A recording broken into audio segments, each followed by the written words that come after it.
All right, Strata-cut. This is the way we're going to do an extremely simplified version of what you saw David Daniels do. So I have three colors, blue, yellow, and red. And you can use any colors you want. It doesn't matter. I'm just showing you the most simplified way to do Strata-cut. And so what we're going to do is make a really flat piece. And I'm going to speed up the film a little for this part so that you don't have to watch for too long.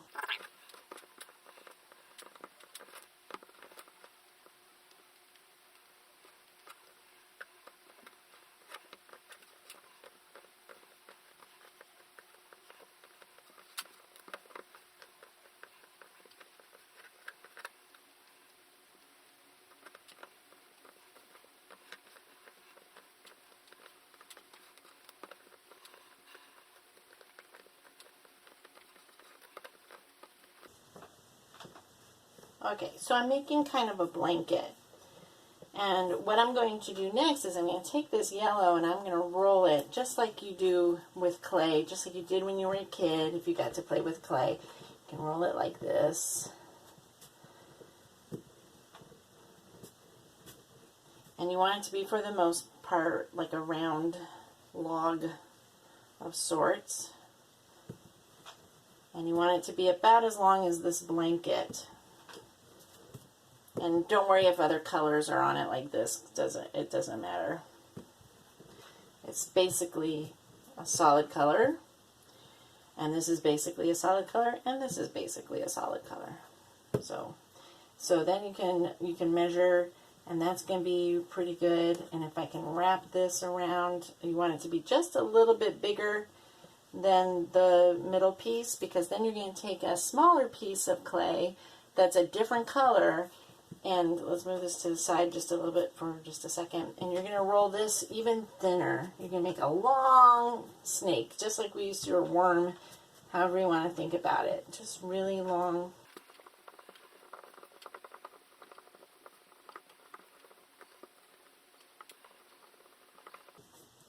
Okay, and then once you have a long piece like this, you're going to take your original log, whatever color it is, and you're going to take your long snake, whatever color it is, and you're going to press it together at the top, and then you're going to have it spiral around this yellow, the middle piece, whatever color you choose, it's fine. And you want to kind of keep it even, but it doesn't have to be.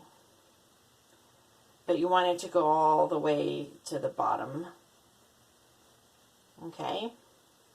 And so remember, David Daniels talks about starting from the middle and working out. So that's kind of what we're doing. We have this little piece in the middle, and then we have this blue piece going around, and then we're going to wrap the whole thing in this red blanket. But what's going to happen is as we slice it, this blue, we're not going to see the whole thing. We're only going to see the part of the blue that's part of that slice. The rest is going to be covered up. And as we slice back, this blue is going to seem to go around the yellow. So we're going to wrap this up, and it doesn't matter which direction. And we're going to, hopefully this blanket is long enough to cover the whole thing. Yeah, it's pretty good. And you can pinch it together, it's clay. And don't worry, this does not have to be perfect. I am not doing it perfectly, and I'm certainly not doing it as well as David Daniels would do it. I mean, that's his life. That's how he likes to animate. And you can close this up at the end, kind of like an egg roll or a pig in a blanket or whatever you associate with that. But don't eat it. Remember, don't eat the clay. You can eat Play-Doh because it's not toxic, but you probably shouldn't eat that either. Although it's delicious. No, I'm kidding. Don't eat the clay. All right. So now we have our short log, and we're going to now slice it. Now, there are a couple ways that you can do this. If you want, you can kind of do it one way that David Daniels does it, or in the beginning when he worked on his pieces, they would be really broad and come up like this. He probably showed you some in the video, and then he would take a really big sharp knife. I'm using a butter knife, which is what you should use too, so that there are no injuries. We do not want anyone going to the emergency room, especially not now, because they accidentally cut themselves. So use a butter knife. If it has a little bit of a serration, like a little bit of sharp, that's okay. Just make sure you're being really careful not to cut yourself. Don't use a big knife. Don't use an extra sharp knife. Really, a butter knife or even a plastic knife is all you really need, because your clay should be soft enough to cut right through. So you can either have it like this, and what you can do is, you know, kind of press it down and maybe even mark on your paper where you have it, so that if it falls over, you can put it right back where it was, because registration for this is fairly important. So you want, if your camera is going to be facing down, you can first take a picture of it closed like this, and then you can use your butter knife and cut just a thin slice off the top, about that thick, maybe even thinner if you can. And you can kind of push it together to make sure that the shape has held, and then you take the picture without your hands or the knife or anything. And then you cut another slice real thin like this. And like I said, you can push it back together, but don't push it too much, because you want to keep the integrity of the shape. And then you'll take the picture, and you can keep doing that all the way to the bottom. And like I said, if it falls, just if you've marked where it should go, or if you have like the oil mark from the clay, that's perfect. And so what should happen is the blue is going to kind of animate around the yellow as you cut down your slices. But you have, one important thing to remember is to take a picture every time you make a slice. Now, there's another way you can do this if you don't want it to be upright, especially if you make something that's too tall and you're afraid it's going to fall over too much. If you can secure your camera going the other direction, like it's three-dimensional, not just down, not like a down shooter, but looking this direction, then you can lay your log this way and just make sure that it stays pretty much in place. And again, you can draw on your paper or whatever you're animating on. And then that way too, it's a little easier. You can hold it still when you're making your slice. Now the only problem with this, if you do it this way, it becomes a little more squished, and so you're going to have to remember to kind of push it back.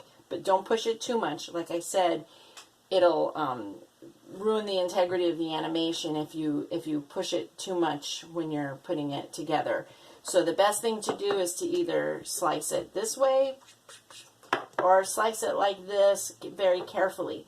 Now if you slice it like this with the camera pointed in this direction, like I said, it's going to get mushed down, and that's okay too. You don't even have to fix it, because that'll be part of the animation. It'll just flow. But you want to make sure that your pieces are not too thick. Anything thicker than this and the animation might not work. And with a piece this big, when this is all said and done, the animation is going to be about 15 or 16 images. Try for 24. I know usually for our assignments we want 48 images, which is, you know, a great way. That's 4 seconds. But for these, it's such a challenging technique. If you just do 24 pictures, so 24 slices, and you can even pre-measure where to put the slice if you want. That's up to you. But just remember to take a picture each time, because you can't easily put them back together. It doesn't.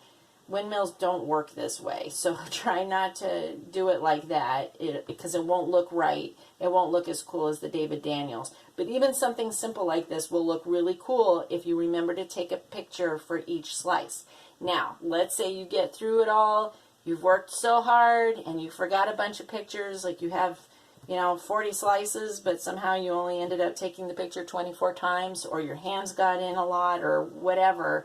Don't stress out about it. If you're not able to give me a complete animation of your Strata-cut, what you can do to get full credit, no less, is to take your 24 slices and lay them out and take one single picture of it and give along with the animation that you were able to capture, and you can get full credit that way. But this is such a cool technique. Try to do 24 slices or more, so aim for 24.